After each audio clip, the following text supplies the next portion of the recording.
Il y a des choses qu'on ne comprend qu'une fois qu'il est trop tard. Et parfois, ces choses-là hantent les soirées silencieuses, bien plus que ce que l'on ose avouer. Ce que je vais vous dire aujourd'hui, c'est ce que j'aurais voulu entendre il y a 20 ans. Vous savez, on passe sa vie à courir. On court pour le travail, pour les enfants, pour les obligations. On se dit qu'on aura le temps plus tard, pour lire ce livre, revoir cet ami, dire à quelqu'un qu'on l'aime, pour prendre soin de soi, un peu, enfin. Et puis, plus tard devient jamais. Et un jour, vous vous réveillez. Il y a du silence dans la maison. Le téléphone sonne moins. Votre miroir vous regarde différemment. Et dans votre cœur, quelque chose murmure « Si seulement j'avais su ». Mais il y a une vérité que personne ne dit. Ce que vous allez regretter après 65 ans, ce ne sont pas les grandes décisions, mais les petites choses, les habitudes invisibles, les silences qu'on pensait inoffensifs, les sourires qu'on n'a pas faits, les rendez-vous qu'on a décalés, les rêves qu'on a rangés dans une boîte. Je vais vous dire ces 7 regrets les plus fréquents, non pas pour vous faire peur, mais pour vous offrir un choix, avant qu'il ne soit trop tard.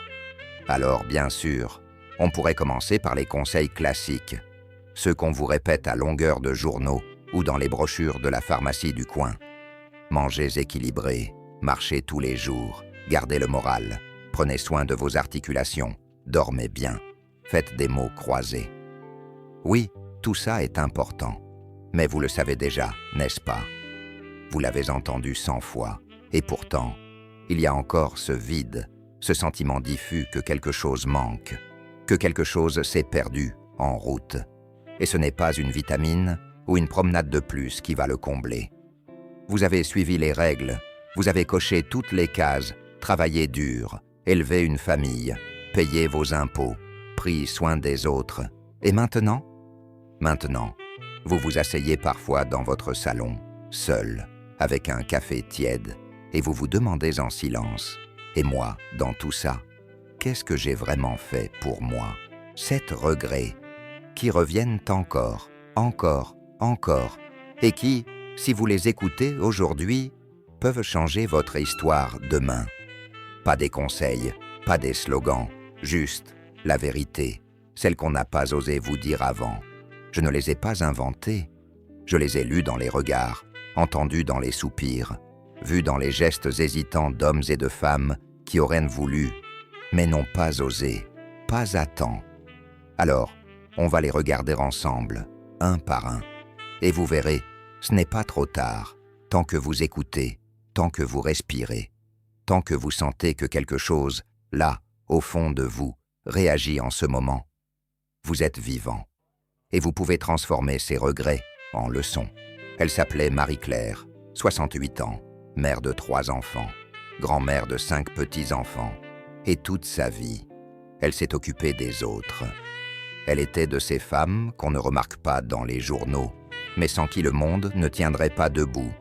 Toujours là, toujours disponible, toujours à dire « oui », même quand elle était épuisée. Son mari, un homme bon, mais peu démonstratif. Ses enfants, débordés, toujours pressés. Et elle courait entre les courses, les lessives, les repas, les anniversaires. Elle cousait les costumes des spectacles, préparait les confitures, organisait les fêtes, une main de fer dans un gant de velours. Et puis un jour, plus rien. Une retraite, une maison calme, des appels moins fréquents, des dimanches solitaires, et un silence qui grince dans les couloirs. Elle s'est regardée dans le miroir et s'est demandé « Mais qui suis-je quand je ne suis pas en train d'aider quelqu'un ?» C'est ça le premier regret, celui qu'on n'ose jamais dire à voix haute, parce qu'on nous a appris que se sacrifier, c'est noble, qu'il faut penser aux autres d'abord, qu'il est égoïste de dire non. Mais à force de dire oui aux autres, on finit par dire non à soi-même, jour après jour, année après année, jusqu'à ce qu'on ne sache plus ce qu'on aime, ce qui nous fait vibrer, ce qu'on désire vraiment. Combien de femmes et d'hommes de votre génération ont vécu ainsi, en pensant que l'amour, c'est se taire, que le respect, c'est ne pas déranger, que la loyauté, c'est s'oublier. Mais ce n'est pas ça, l'amour, ce n'est pas ça, vivre. Parce qu'un jour, ceux pour qui vous vous êtes sacrifiés font leur vie. Et ils vous aiment, oui, mais ils ne se rendent pas compte de ce que vous avez laissé derrière, parce que vous ne l'avez jamais dit. Vous avez tout gardé en vous. Et ce vide, là, maintenant, il ne vient pas de la solitude. Il vient du fait que vous n'avez jamais appris à vous choisir. Marie-Claire me l'a dit un jour, en regardant par la fenêtre. Tu sais, j'ai aimé mes enfants plus que tout. Mais je me rends compte maintenant que je ne me suis jamais aimé, moi. Et ses yeux se sont remplis d'eau. Pas de colère, de tendresse, de lucidité. Elle ne voulait pas de pitié. Juste que quelqu'un entende enfin ce qu'elle n'avait jamais osé dire. Alors si vous vous reconnaissez dans cette histoire, sachez une chose, il n'est pas trop tard pour vous remettre au centre. Pas pour tout refaire, mais pour commencer à exister autrement. Dire non, parfois. Dire oui à soi-même. Prendre une journée rien que pour vous. Sans justification, sans culpabilité. Vous avez tant donné, il est temps de vous donner à vous aussi. Parce que la vraie tragédie, ce n'est pas de ne pas être aimé, c'est de ne pas s'être aimé soi-même assez tôt. Marie-Claire a commencé à peindre, à écrire des lettres qu'elle n'avait jamais envoyées, à marcher seule au bord de la mer. Ce n'était pas grand-chose, mais c'était à elle. Et vous, qu'est-ce qui vous appartient, encore, à vous seul, et n'ai jamais dit ce que je ressentais vraiment. Ce regret est universel, mais il prend une forme unique chez les Français, de 50 à 70 ans. Une génération éduquée dans la retenue, la dignité silencieuse, la pudeur émotionnelle. Le non-dit est devenu une habitude, et avec le temps, une prison. Il s'appelait Jacques. Il avait 72 ans, ancien ingénieur dans les chemins de fer, marié pendant 40 ans à Hélène, une femme douce, discrète, qu'il avait connue à l'université. Ils avaient 2 enfants, une maison en Bourgogne, un chien qui s'appelait Pacha. Une vie tranquille, bien rangée, stable, trop stable. Jacques n'était pas un homme froid. Il riait souvent, adorait les jeux de mots, les vieux films français et le bon vin. Mais il ne disait jamais ce qu'il ressentait, jamais vraiment. Il disait « je vais bien » quand ça allait mal. Il disait « ce n'est pas grave » quand il était blessé. Il disait « c'est la vie » pour ne pas dire « j'ai peur ». À ses enfants, il n'a jamais dit « je t'aime » directement. Il préférait leur montrer, en réparant leur vélo, en les accompagnant au lycée en voiture sous la pluie, en glissant un billet dans la poche de leur manteau sans rien dire. Des gestes, oui, mais pas de mots. Parce qu'on ne faisait pas ça chez lui. Parce que les émotions, c'était pour les chansons, pas pour la vraie vie. Et puis un jour, Hélène est tombée malade, discrètement, comme elle avait vécu. Et en quelques mois, elle était partie. Jacques est resté seul dans la maison, seul avec les souvenirs, les armoires pleines de photos, les draps encore parfumés, et une phrase qu'il n'a jamais pu prononcer. « Tu comptais plus que tout pour moi ». Il me l'a dit un soir, devant un feu de cheminée. Il m'a regardé et m'a dit « Tu sais, je ne lui ai jamais dit ce que je ressentais. J'ai cru qu'elle le savait, mais maintenant, j'en suis plus sûr. » Et c'est là que ça devient douloureux, parce que ce n'est pas l'absence qui fait le plus mal. C'est ce qui n'a pas été dit, les mots qui restent coincés dans la gorge, les gestes qu'on n'a pas faits, les silences qu'on a confondus avec la pudeur, alors qu'ils étaient parfois une forme de peur. On croit toujours qu'on a le temps, qu'on dira demain, qu'on montrera un jour. Et puis, le temps passe, et ce jour-là n'arrive jamais. Combien d'entre vous ont déjà ressenti ce pincement en raccrochant le téléphone trop vite, en fermant la porte après une dispute sans s'excuser, en retenant une larme ou un sourire, parce que ce n'est pas le moment. Et si le moment, c'était maintenant? Ce regret, il est plus fréquent qu'on ne le pense. On croit se protéger en gardant pour soi. Mais en réalité, on s'éloigne. On devient étranger à ceux qu'on aime le plus. On vit dans la même maison, on partage les mêmes repas, mais on ne se dit pas l'essentiel. Tu me manques. Je suis fier de toi. J'ai besoin de toi. J'ai peur de te perdre. Pardonne-moi. Des phrases simples, mais qui changent tout. Jacques m'a confié qu'après la disparition d'Hélène, il a commencé à écrire, pas des romans, des lettres, à elle, à ses enfants, à lui-même. Il n'en a jamais envoyé aucune, mais il les a toutes relues. Et pour la première fois, il s'est senti vrai. Il m'a dit « Je croyais que me taire, c'était être fort. En fait, c'était fuir. » Alors aujourd'hui, vous qui m'écoutez, posez-vous cette question. Qu'est-ce que vous n'avez jamais osé dire et à qui? Ne laissez pas les regrets parler à votre place. Parlez tant que vous le pouvez encore, même si c'est maladroit, même si c'est tard, même si vous pensez que l'autre sait déjà, parce que parfois, on a besoin de l'entendre. Et parfois, c'est vous qui avez besoin de l'entendre, de votre propre bouche. On ne regrette jamais d'avoir dit « je t'aime », mais on regrette toute une vie de ne pas l'avoir dit. J'ai laissé la peur guider mes choix. Ce regret touche à l'essence même de l'existence. Combien de décisions avons-nous prises, non pas par envie, mais par peur? Peur de manquer, peur de décevoir, peur d'échouer. Et ce que l'on découvre, c'est que la peur est un mauvais conseiller, surtout quand elle dure toute une vie. Il y avait chez François une élégance naturelle. Même à 75 ans, il portait ses chemises impeccablement repassées, ses chaussures toujours cirées, et ses lunettes rondes comme s'il sortait d'un film de Claude Sautet. On aurait dit un homme comblé, marié depuis 50 ans, 2 enfants, 3 petits-enfants, une retraite bien méritée. Il habitait un bel appartement à Lyon, au dernier étage, avec une vue sur la Saône. Mais un jour, à la fin d'un café, il m'a dit « Tu sais, il y a quelque chose que je n'ai jamais dit à personne. À 22 ans, j'ai failli partir à Buenos Aires pour écrire des chansons. » Il a souri, comme on sourit d'un rêve adolescent.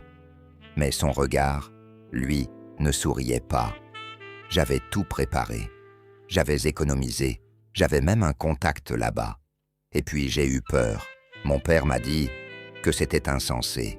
Ma mère a pleuré. Mon frère s'est moqué. Et j'ai rangé les valises. Et il a continué. Il a trouvé un travail stable dans l'administration. Il s'est marié avec une femme qu'il aimait, sans passion. Il a élevé ses enfants avec rigueur. Il a été un bon mari, un bon père, un homme sérieux. Personne ne lui a jamais rien reproché, sauf lui-même. « Je n'ai pas de regrets, tu sais », m'a-t-il dit. Enfin, si, un seul. Je n'ai jamais essayé. Il aurait préféré échouer, tomber, se tromper. Mais il n'a même pas tenté, parce que la peur était plus forte que le désir. Ce regret-là, il est silencieux. Il ne crie pas, il ne pleure pas.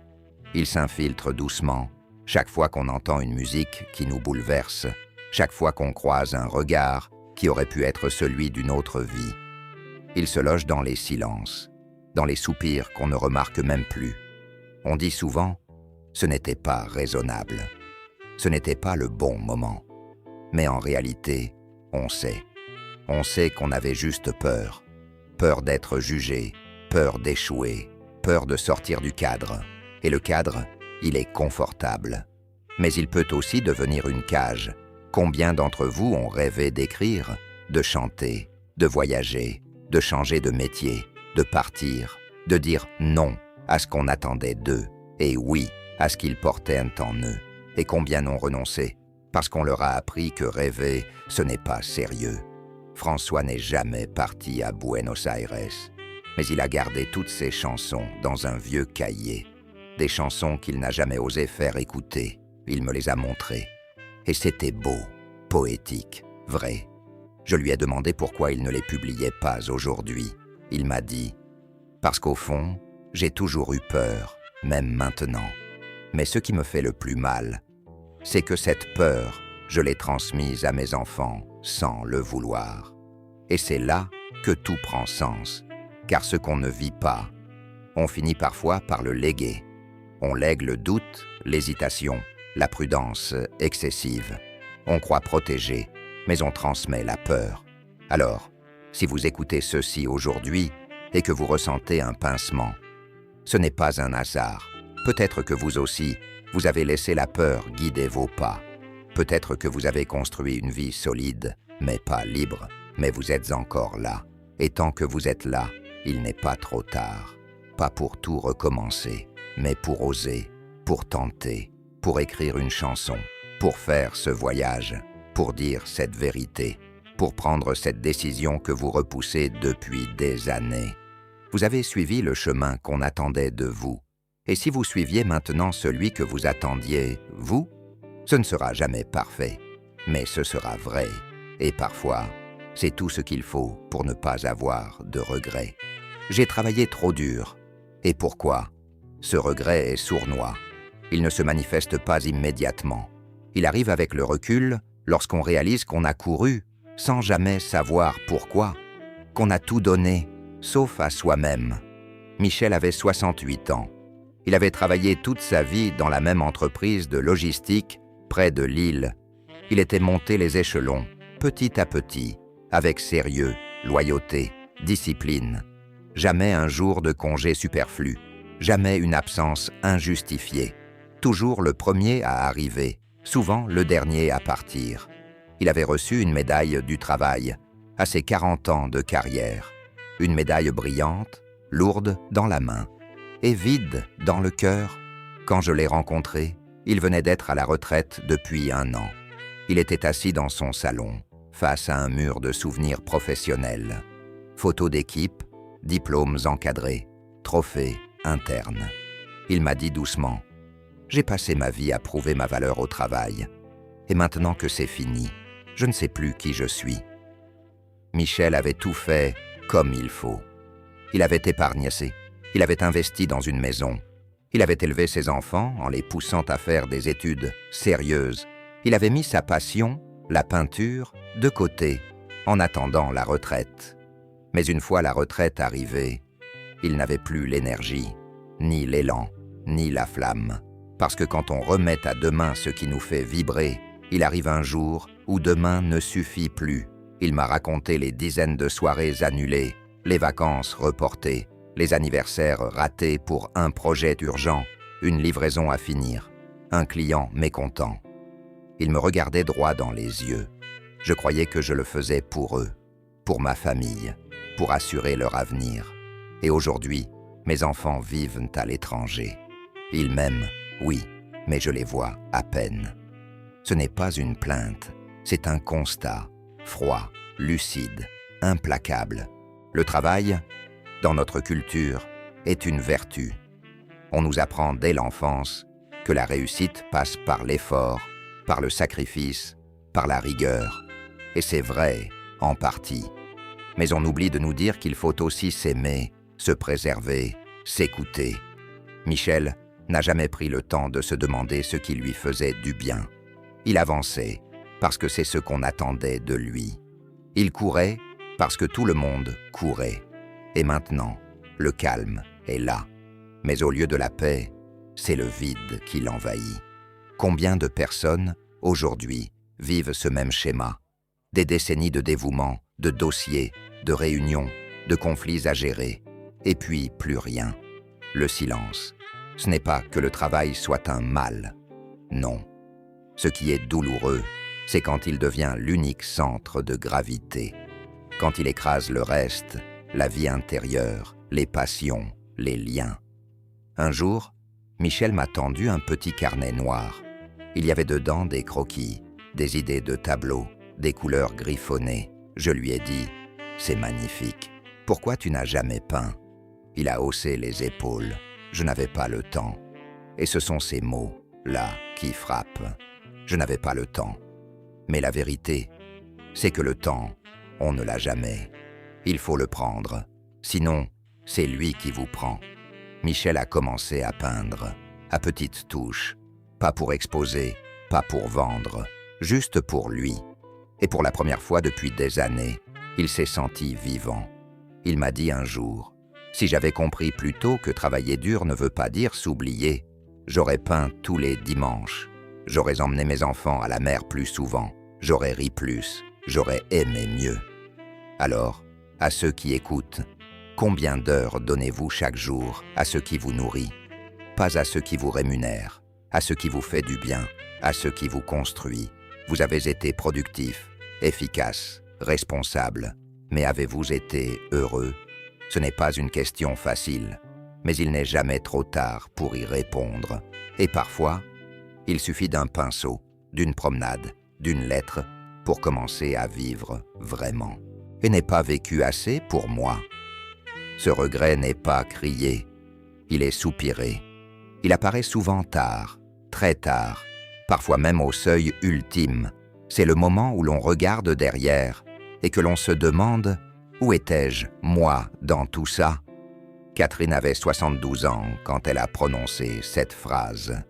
C'était une femme discrète, douce, toujours impeccable. Elle avait été institutrice pendant 35 ans, mariée jeune, 2 enfants, toujours présente, toujours disponible, toujours là pour les autres. Et puis, à 70 ans, veuve, les enfants partis vivre leur vie, elle s'est retrouvée seule face à elle-même. Et elle s'est posé la question qu'elle n'avait jamais osé formuler. Qu'ai-je vraiment vécu pour moi? Elle m'a raconté une vie entière à s'effacer, à se sacrifier, à faire ce qu'il faut. Elle disait oui quand elle pensait non. Elle souriait quand elle voulait pleurer. Elle s'occupait des autres quand elle aurait eu besoin qu'on la prenne dans les bras. Elle avait renoncé à ses études de lettres pour suivre son mari. Elle avait abandonné le piano après la naissance de son 2e enfant. Elle n'était jamais partie seule en voyage, jamais osé dire « j'ai besoin de temps pour moi ». Et surtout, elle ne s'en était jamais plainte, parce qu'on lui avait appris qu'une femme devait donner, être là, servir, soutenir, sans faire de vagues. Mais maintenant qu'il n'y avait plus personne à soutenir, elle se rendait compte qu'elle n'avait jamais appris à se soutenir elle-même. J'ai passé ma vie à m'occuper des autres. Et maintenant que je suis seule, je ne sais même pas ce que j'aime faire. Je n'ai jamais été un mystère pour personne, sauf pour moi. Cette phrase m'a bouleversé. Et pourtant, elle n'est pas rare. Combien de femmes, combien d'hommes, aujourd'hui, réalisent qu'ils ont été présents partout, sauf dans leur propre vie. Qu'ils ont été le pilier, la béquille, le roc pour les autres, mais n'ont jamais été le centre d'eux-mêmes. On croit que vivre pour soi, c'est égoïste. Mais en réalité, c'est vital. Catherine m'a raconté comment, à 72 ans, elle avait pris un billet de train pour Rome, seule. Elle n'a pas prévenu ses enfants.